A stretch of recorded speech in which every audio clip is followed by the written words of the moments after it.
So last month, Martha Stewart came out with this article that we as white people need to talk about. This is the article here. You can look this up. This was put out in June.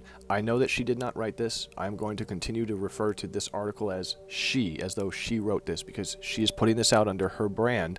I think it's important that we talk about what she approved to go through and what she did not want to have come through her article. Let's focus real quick on what the article goes over. She's talking about a figure, a historical figure named Josiah Wedgewood, what his Jasperware product line is, how to care, where to purchase, how to authenticate. And before we go into any more, I just want to show you, this is Josiah Wedgewood. This is who we're talking about. He died around 1795-ish, give or take. He was a potter. He was like the best potter of his era in the second half of the 1700s. And he did amazing work. He worked with his father at first. He eventually got polio, as his job was to I think it was called a thrower. He was the person that was putting in and taking out the trays worth of product that were going in to be, baked in the oven and come out. Like, that was his job. But then he got polio and he had to have his leg amputated in his 30s, I think. And he couldn't do that job anymore. So he ended up having to switch roles in his father's business from being the thrower that takes trays of this stuff and loads it into the oven and do desk work. And this is where he spent years perfecting and understanding the mold and the clays and what makes the clays harden and do all that stuff, as well as perfecting the details on these products. And just to give you a really good idea of what we're talking about, this is one of his really expensive fine pieces. If you ever see something like this is a Josiah Wedgewood, a Wedgewood. This is like a Wedgewood. What you'll notice is that it's not just a vase with a printed design on it, which is cool in and of itself, but this one is a 3D piece. This has pieces protruding out of it that is embossed. Here's another absolutely gorgeous sample of something that he has designed in his facility. Mind you, Martha Stewart did not talk about in her article the thousands of samples that he had gone through in order to perfect his craft. She left that part out for some reason, that he spent a lot of his life going through sample after sample after sample, being very meticulous. She even left out that he contributed another major contribution to society in that, I don't remember what it's called, but it's a device that's like a thermometer for an oven that gave him an exact read on what the temperature inside the oven was. This was able to help him clarify any kind of firing products that he was doing and make sure that he had an exact formula for how long things needed to be in at what temperature to produce those results, which helped him keep way better records in setting the standard of record keeping for people of the 1700, the second half of the 1700s in doing pottery. Here's another beautiful example of another piece of his. The level of details that went into every one of his works, absolutely beyond anything for the 1700s. Phenomenal. But what the article didn't talk about is how he had ended his life. In that Josiah Wedgewood had partnered up with William Wilberforce over here, who was a very big advocate for the abolition of the slave trade. This guy was wealthy. This guy had converted over to Christianity and was looking at the hypocrisy around him of other wealthy Christian white dudes that owned people and land, and was calling themselves Christians while profiting off of and dehumanizing black people. This dude wasn't about it, and he was calling them out for their hypocrisy. And he met up with Josiah Wedgewood at some point under a tree and was like, hey dude, I need some merch. I need to go hardcore. I'm starting a movement. This is a big political thing. It's going to tie into Christianity, and it's a huge beyond us, dude. And I need help.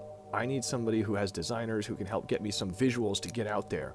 I'm going to go throughout England and tour England, and I'm going to go through and tour America. And we're going to get the people from our continents to stop trade of enslaved Africans. And so what he did was he gave Josiah Wedgewood this symbol, which had already been in existence in history some 30 years, 50 years prior. This symbol had been on the cover of a poem titled Our Countrymen in Chains sometime around 1730s. And they had adopted this symbol in the 1780s as their symbol for their abolitionist group, the Society of Friends, or to abolish the slave trade, 1780s up until 1807, I think. And they made a version of this for women, Am I Not a Woman, and a Sister. And with this symbol, Josiah Wedgewood was able to get his designers to create a mold that looks like what we've got produced here as the final outcome. This was something that they were able to reproduce a lot of. This was something that was kind of hidden from the books, as they didn't release this information for 5 years after they had pushed these products out there. And even when they had released that information, it is theorized that he cooked the books, that they don't know how many really were made and distributed. They could have had people running round the clock, firing these things and making these things in different shifts, and just told people like, no, we're only open during business hours. And they could have produced like tens of thousands of these. But if you've ever heard the expression in history, a token black, I believe it is this point in history that expression was weaponized and language was twisted to discredit the movement that Josiah Wedgewood and William Wilberforce were leaning into and trying to create. In fact, Martha Stewart also left out that the cream-colored earthenware was christened the Queen's Ware that Josiah Wedgewood had put out, and that Queen Charlotte had appointed it as the Queen's Potter in 1762. Do you know how big you have to be as a potter to reach the level of royalty? Like, do you know how big you have to be as anything to be able to reach the level where the royal house is saying, oh yes, we have a Wedgewood? Like, the guy was that fucking prominent, and this just helped launch what he was doing with William Wilberforce in distributing this symbol throughout England and America as they campaigned and grew momentous support for abolishing the slave trade between England and America.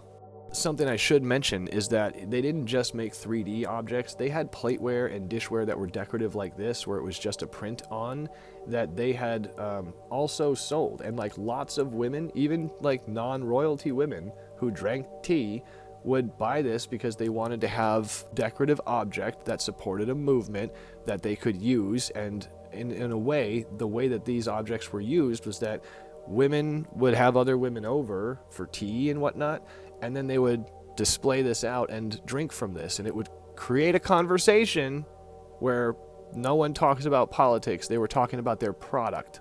And so this led to massive boycotts, like international boycotts of products that were grown on slave-run plantations throughout England or America. And so like this had a lasting impact on the economy at the time and fucking everything up for the rich people, because people were in support of abolishing the slave trade, just like people are in support of a ceasefire movement.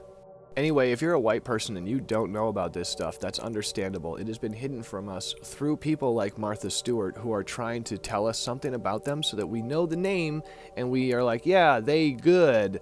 But then we don't know anything about what they were standing for and what they dedicated their life's literal work towards. Like, you're Martha Stewart. How the fuck do you decide to leave this out? Doesn't this make you look like you're racist? Anyway, if you're wondering how I ended up finding out about this, it's because I worked at Savers Thrift Store in Black History Month of 2023 when they threw away this statue. And I say they, I mean corporate ordered our store location, who called them asking, what do we do with this piece, demanded it be thrown away and just move on with their day. Because it was too much to ask anyone if they wanted it for free or give it to the employees or whatever. They rather just throw our history away and ignore it. And that's how I ended up finding out about this. By the way, it is presumed that there are maybe 5 of these statues in existence. And the one that my job threw away, they confirmed had some kind of a book or pamphlet that was accompanying it. I ended up finding it, pulling it from the trash. I've had 2 in my collection. Anyway, that is such an incredibly important piece of our nation's history that she left out of that article, and I think it's very disingenuous of her to have done that. I think we need to call her out for that kind of bullshit in which she's trying to give a little information about somebody who's important and trying to get you more to buy products, but not giving you any information on the most important product of his line, I think, by far. And I'm just going to end this off by reminding everybody, including black celebrity figures that work with Martha Stewart, she has a massive platform that reaches lots of white people. Mostly, I think, white old ladies. I don't really know her demographic, but she has a massive platform that she's built up over years. She decided to use her platform to talk about Josiah Wedgewood, and instead of focusing on the angle of him that was an abolitionist, somebody that fought for human rights, that tried to bring more freedom and justice and liberty to people that that did not have any, people who were being tortured and beaten by his own people, that this man worked with William Wilberforce in collaborating with Christians all across England and America in trying to get people to use their moral compass and judgment and say, this is wrong, this is not doing unto others that which we would want to have done unto us, to God's creatures. Like, what the fuck are we doing? She didn't focus on any of that. She made sure that her article focused on that he was a potter, that he made jasperware, how to care for his stuff, where you can find his stuff, and how to authenticate his stuff. Turning people into a brainless consumer of his stuff and not a patriot of what he stood for. Anyway, something that they definitely didn't want to talk about in her article is that the medallions became something of a fashion accessory, framed or mounted onto brooches and buckles. As Clarkson had commented, quote, some of them had inlaid in gold on the lids of their snuff boxes. Of the ladies, several wore them as bracelets, and others had them fitted up in a hair ornament manner as pins for their hair, which was a fashion. Was seen for once the honorable office of promoting the cause of justice, humanity, and freedom.